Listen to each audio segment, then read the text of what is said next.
Atas petunjuk penyelamat kita dan menurut ajaran ilahi, maka beranilah kita bernyanyi.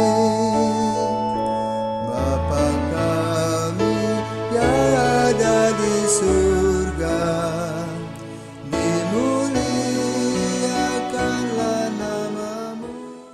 Saudaraku terkasih, selamat pagi, salam jumpa lagi dalam Sabda Siap Saji Selasa 14 Desember 2021, peringatan Santo Yohanes dari Salib, seorang imam Karmel. Marilah kita berdoa dalam Bapa, Putra, dan Roh Kudus. Amin. Allah Bapa yang Maha Mulia, Santo Yohanes Imammu telah mengingkari diri dan amat mencintai salib Kristus. Semoga kami mengikuti teladannya agar Kau perkenankan memandang kemuliaan-Mu yang kekal demi Yesus Kristus Putra-Mu dan pengantara kami kini dan sepanjang masa. Amin.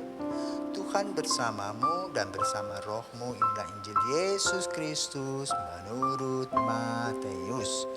Dimuliakanlah Tuhan. Matius bab 21 ayat 28 sampai dengan 32. Yesus berkata kepada imam-imam kepala dan pemuka-pemuka bangsa Yahudi, "Bagaimana pendapatmu? Ada orang yang mempunyai 2 anak laki-laki. Ia pergi kepada yang sulung dan berkata, 'Anakku, pergilah bekerja di kebun anggur hari ini.'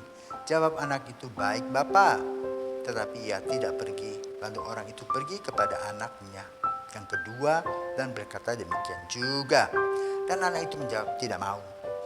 Tetapi kemudian ia menyesal lalu pergi juga. Siapakah di antara kedua anak itu yang melakukan kehendak ayahnya? Jawab mereka, 'Yang kedua.' Maka berkatalah Yesus kepada mereka, 'Aku berkata kepadamu, sesungguhnya pemungut-pemungut cukai dan pelacur-pelacur akan mendahului kalian masuk ke dalam kerajaan Allah. Sebab Yohanes Pembaptis datang menunjukkan jalan kebenaran kepada kalian, dan kalian tidak percaya kepadanya. Dan meskipun kalian melihatnya, namun kemudian kalian tidak menyesal dan kalian tidak juga percaya kepadanya.' Demikianlah Injil Tuhan. Terpujilah Kristus." Yohanes dari Salib adalah tokoh Karmel tak berkasut. Jadi di dalam ordo Karmel adalah Okarem dan OCD. Nah, lalu apa yang terjadi? Biasanya kita kalau sudah berada dalam zona aman dan nyaman, sudah kita kurang perhatikan hidup doa kita, mati raga dan tapak kita. Yang penting adalah aku nyaman, bisa senang.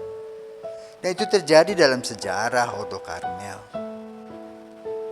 Maka kemudian Yohanes merefleksikan bahwa hal-hal ini merupakan hal-hal yang kurang mendukung visi dan misi Ordo.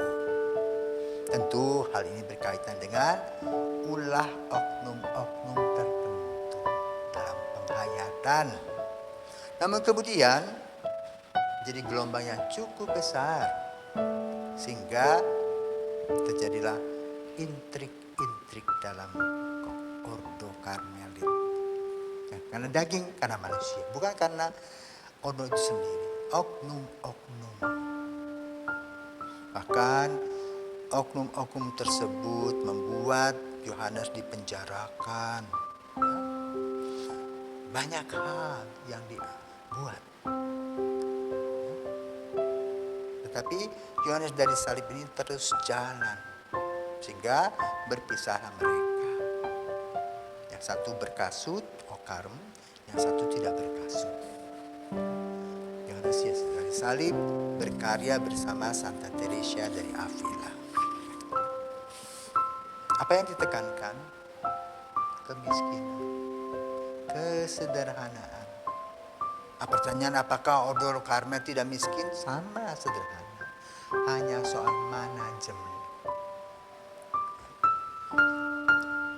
Karena itu perpisahan tadi memberi warna dalam kehidupan menggereja. Bukan karena ordonya loh, tapi karena oknum-oknumnya yang bisa merefleksikan, bisa menerjemahkan apa yang diminta oleh Yesus dengan mata yang pandangan yang berbeda. Nah, itulah kekayaan gereja juga. Maka sampai hari ini dua ordo ini berpisah.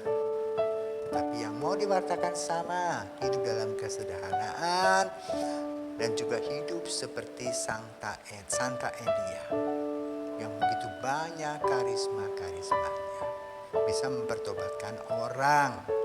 Nah, itu dalam Injil pada hari ini kadang-kadang kita ini merasa GRPD, seolah-olah hidup kita ini beres. Lalu kita mulai menuding orang lain dengan mata yang lain. Akibatnya apa? Penghakiman. Karena Yesus mengingatkan para ahli Taurat, pemungut cukai yang disebut sebagai kelompok atau sampah masyarakat bisa mendahului orang-orang yang merasa sok suci, sombong rohani, merasa diri hebat. Karena itu mari kita belajar dari Santo Yohanes dari salib dengan segala kerendahan hati, berkarya, berdoa di dalam gereja, dan memberikan yang terbaik kepada siapapun di mana kita tinggal. Bila ada hal-hal yang tidak cocok dengan kita, jangan kita paksakan harus. Tapi mari kita lihat siapapun diberkati oleh Roh Kudus. Jangan merasa aku saja yang diberkati, tetapi orang lain pun juga diberkati. Maka hati-hati dalam menghakimi tanda petik orang-orang lain. Lebih baik melihat kekurangan-kekurangan diri untuk memperbaiki diri, mengikuti Yesus. Semoga Tuhan memberkati.